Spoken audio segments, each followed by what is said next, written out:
Hello, thanks for having me here, and I'm really sorry for not speaking in French, but believe me that your English is far better than my French. You wouldn't understand a word from me speaking in English, but in French. In English, you will see.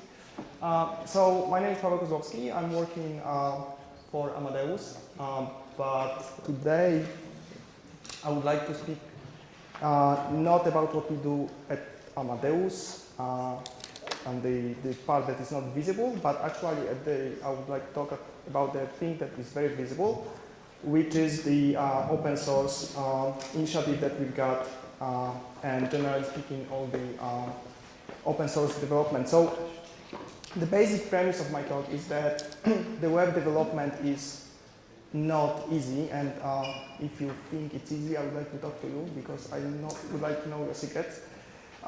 Because we've got like Google guys that are like producing 5,000 new APIs, and we need to kind of bear with them. So fortunately, the open source community that is this kind of really huge distributed development, those people kind of figuring out how to better develop web applications with good quality. And we can actually, in our daily work, get inspired by what's going out there. And the most important part, like the links are at the end of the presentation, so you can, like check your emails, feeds, and all the most important links will be at the end. So why I'm like asking you to spend 20 minutes with me here? So actually, what's the problem that we are trying to solve? So imagine that there is a special offer for the. I don't have like smart watches, but there is a special offer. You can have one of those cars for the reasonable price.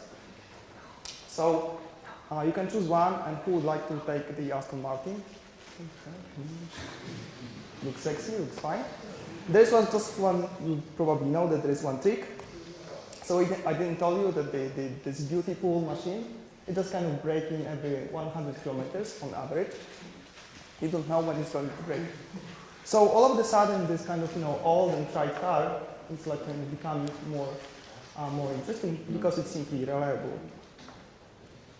So at the end of the day, we need to build things that are beautiful, that are fast, that are sexy, but those things need to work. Otherwise, our better part might be a bit annoyed with our tools.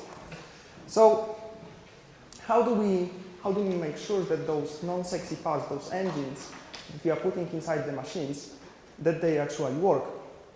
So we can try this, right? This one technique.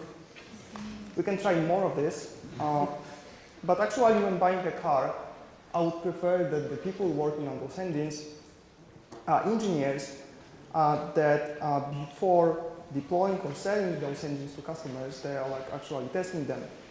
But obviously we don't need any testing. Those tests need to have like a specific properties. And what we would like to get from testing anything is the fast feedback, right? Because if we don't need fast feedback, we would just deploy like those engines to customers, wait 10 years, and have real-life data from the usage. This is not what we want. Also, the feedback that we should be getting should be relevant to what we do. I mean, if we start to test engine and the feedback we are getting is that the seats in the car are not comfortable, I mean, this is kind of not relevant, right? I mean, we are not fixing the engine. So those things need to be really automated and cost-effective to bring the data that we need. And once again, those things need to be relevant to what we are doing. So now you might be like wondering why I'm talking about the building engines at the Web Development Conference. But because actually many libraries or like those lower level pieces that we are like building every day, this job is a lot like building engines. But actually, I would say that it's even more difficult than building engines because when new engine is put in, like, I don't know, like several models of the cars, but the given JavaScript library, like the one, like Socket.io mentioned by Benoit, it might be used across the many different operating systems, in different browsers and different devices. So we've got this enormous variability of the environments when our code gets executed. So if we get back to this engine building story, I sometimes have got a feeling that when we are building a new JavaScript library, it needs to power this toy car. till the rocket, right? And we just really got this amount of different devices and environments. So okay, so like how can we actually test those things so they are working reliably? So the first thing, like the quality of the software that we are delivering actually starts very early in the process when we are like writing it. We pair programs, we've got another pair of eyes that is checking what we are doing. And it goes further than this. I mean, the more people are actually looking at our code, the bigger the chance that all the bugs will be caught early, the problems will be understood and fixed before shipping the actual product. So there is this famous Linux law that says like, okay, the more people are looking at the code, the greater chance that the bugs will not slip. So how do we do it in practice? How do we like expose our code to the widest possible audience? So recently we see this enormous rise of the GitHub. People are saying that's kind of the most popular social network for developers, and this is like really enormous movement because all of the sudden at one point we've got one central place where all the most popular open source libraries for any language, not only for the web development, but those most popular libraries are hosted in one place. So anyone is free to go there, inspect the code, and see what's going on. But it goes further than this. Not only we can actually read the code and see what is happening inside the library that is interesting us, we can also contribute the suggest code changes. So as soon as we suggest a new improvement or the new bug fix or the new feature to the library, there needs to be someone who actually looks at what we are proposing and does the code review. And like we know that there are certain best practices in web development or in development generally speaking, and we know that we should be doing pair programming, we should be doing code reviews, we should be doing automated testing and so on and so forth. But very often we don't do it because it's just hard. It's boring, we don't have proper tools. So the demo goes like with me today. So for those who actually know GitHub and working with GitHub on everyday basis, it's kind of obvious, right? That we can propose a new code change, and people can actually discuss on a given piece of code. But actually, this is this tool that facilitates something we should be doing. If we don't have proper tools, we will be saying, okay, code review is good, but no one will be doing this in the end because, like, sending snippets of code through email, it's not very cool. So here we've got something that is really easy, that is code-centric, where we can really have like a conversation on a given piece of code. So this is where the whole story starts.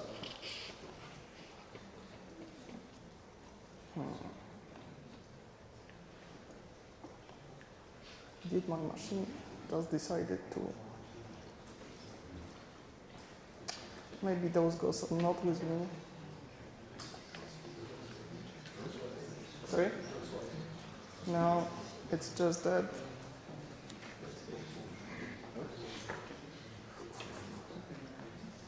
Oh. Thank you. I wonder what's going to happen next. So yeah, so we need to have these tools actually that like facilitate the collaborating on the code, because code is something that interests us, right? I mean, this is what we as developers are living and breathing every day. But obviously, doing code reviews is hard. I mean, it's like, for me, it's far easier to produce new code that actually review the code written by someone else, because I don't have the same mental model as the person who was actually writing the code. So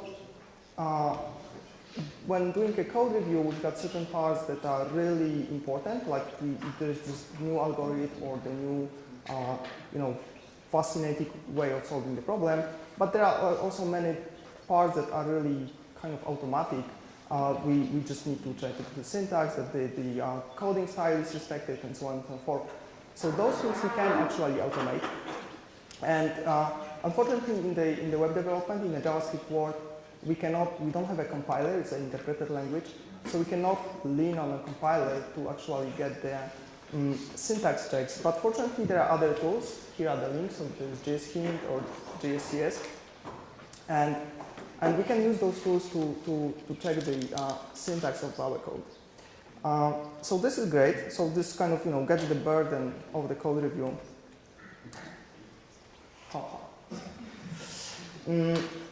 But even if we introduce like great checks, they are for nothing if they are not executed regularly, and they are not like having real consequences. By real consequences, I mean like really breaking the build. So it's not enough to have checks. We need to run them on the continuous integration server on the regular basis. So here comes the next piece of our puzzle of our infrastructure, which is continuous integration server in the cloud.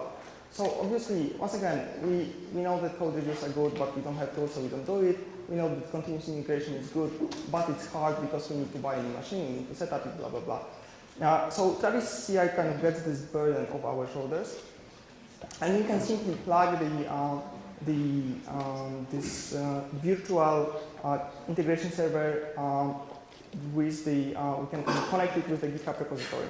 So how it works,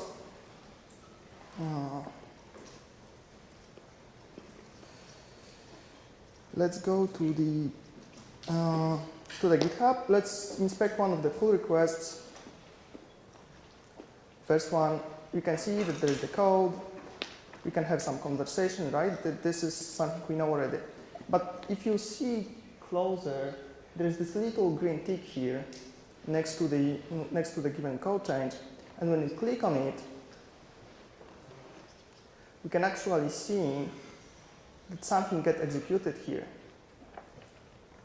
Right? There's something happened, and at the end we've got like, okay, the build was okay, everything's fine. So what has happened here?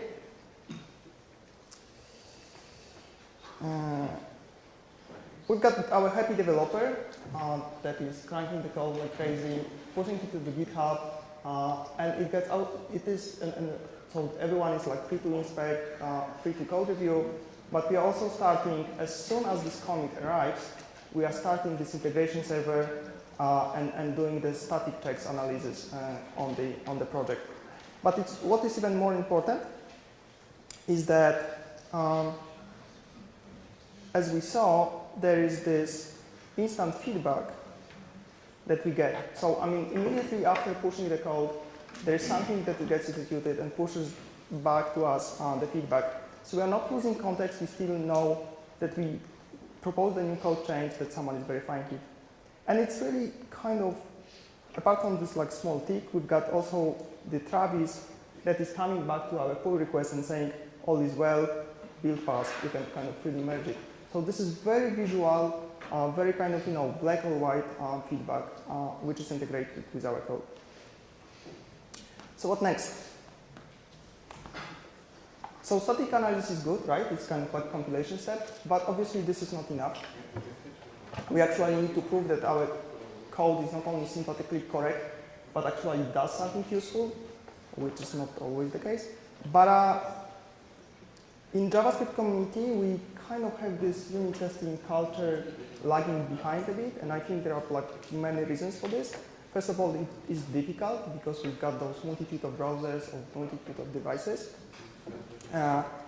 And we haven't had like a proper tooling really. I mean, if you are programming in Java or in .NET or something else, the IDEs with the proper support for unit testing are kind of norm. I mean, no one even asked the question. In the JavaScript community, it's still quite new. But the good news is that we start to see more and more projects like advertising testing. Even if we started to see this trend, okay, let's do tests, let's write any test, let's do automated testing. What we really want to have for JavaScript tests is to run them in the real browsers.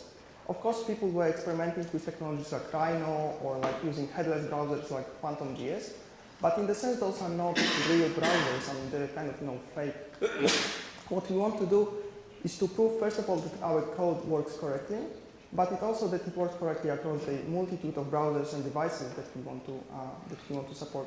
So our primary goal is really to run the test in all like kind of real browsers and as many of them as we want our users to use. And at the same time, so obviously here you can see the screenshot from the Jasmine. It's like one of the testing frameworks, like JUnit for Java. And people were using it for quite some time already. But the way of using it was kind of very manual. You had to write the HTML page, like you see here, that executes the test. You had to open your browser and run the test. And you had to repeat the whole process for each browser that you wanted to run tests on. Fortunately, there's a new project that is kind of side project of the AngularJS framework. So it's Karma, it's called Karma Runner. And this is a tool that allows us to run JavaScript tests from the command line or from the IDE. So how does it work? Let's use the terminal here. So here I've got the Grand build that is integrated with Karma. And when I start it, you can see that there are like real browsers popping up. They've been opened, they've been killed automatically. They executed the test. And in the response, we are getting on the terminal all the report of the real test. So as soon as we've got this integration, we can plug this kind of testing into the continuous integration server. We can integrate it with the IDE and kind of make the whole process smoother and easier, like kind of less manual. So this is great. This is getting better and better. So here's our picture. So we added Karma Runner to the mix. We are running tests automatically on each build. And as soon as we start to add this type of tooling to the whole automated build, we can have like very interesting statistics on our code. So here is another tool, this cloud-based tool that I would like to show you. So this is the project. Actually, all those things that I'm showing here are live. We are using them on the daily basis at Amadeus for open source projects. So you can see here like a number of badges or like this kind of visual red-green feedback badges. So we've got here the Travis. We can see what's going on with the build. We've got some others that I will be talking about. But among all those badges, we've got something called coverage. So someone decided to build a website called Coveralls, where you can actually send these statistics of the unit tests to this website, and they will like store them, compare how you are doing between the builds, if your coverage is getting up or down, and they will display this badge here with the 19% test coverage, not bad. So this is all fine.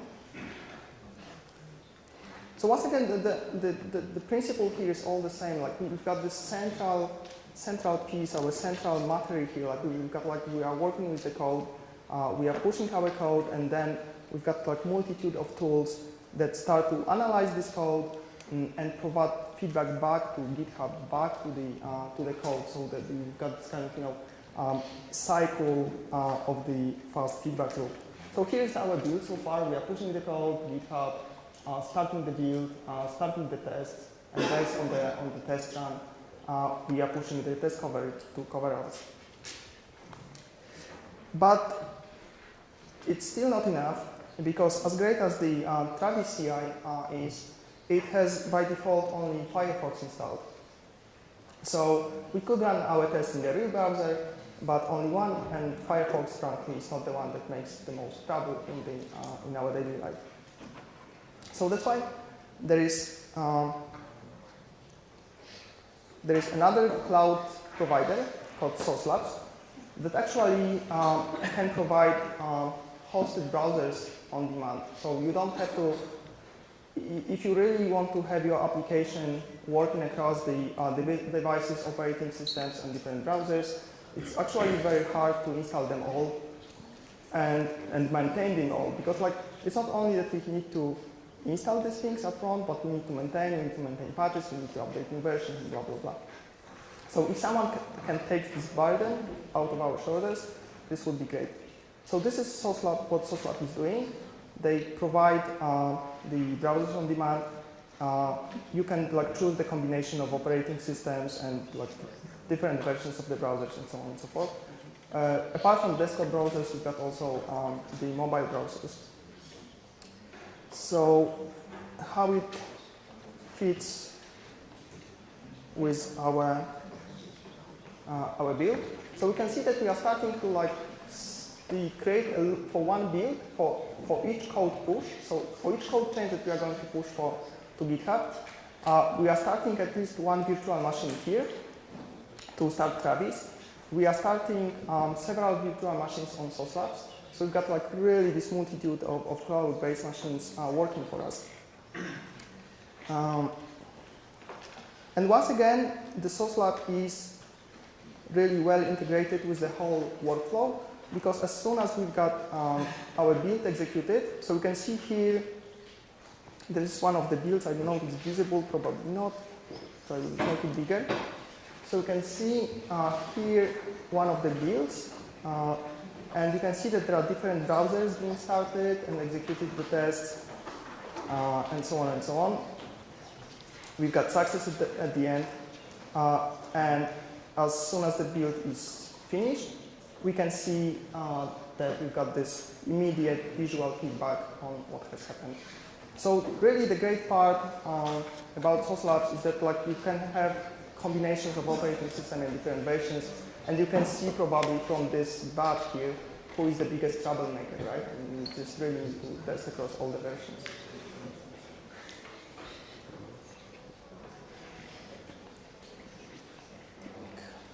Okay. So we saw like the static analysis here. We saw like tests being executed, some test coverage, and so on and so forth. But actually, when we start realizing that we've got this power of the whole cloud that can inspect our code on each push, we can build like a constellation of different tools that will be doing some automatic checks for us. And I've got here like the last example that I would like to show.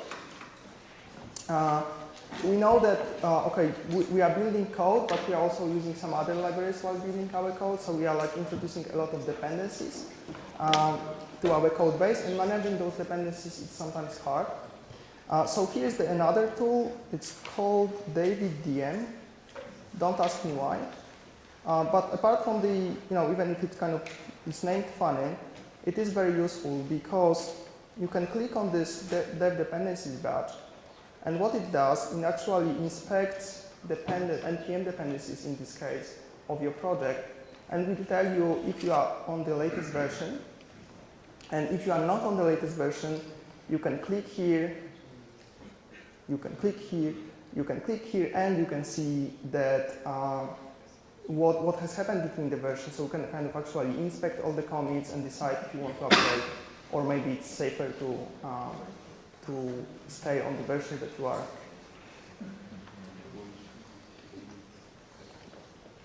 So I would kind of expect that we are going to see more and more of those tools. And there are some, for me, obvious next steps. Like, for example, we can have this reporting on the deliverable size, right? Because we know that the size of the library that we are going to deliver to the browser matters. So we want to kind of keep them small. The same goes for performance testing. We could automate performance testing to have live statistics on it build and so on and so forth.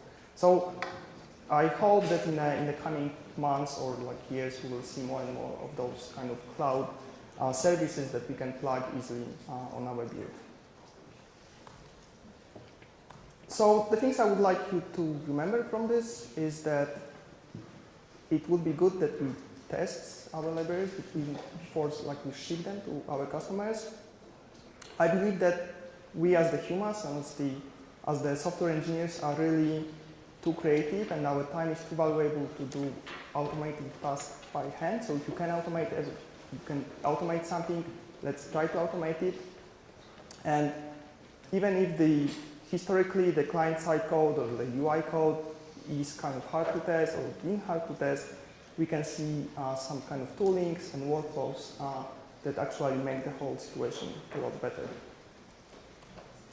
So here are the just quick list of the things I've been using. And thank you.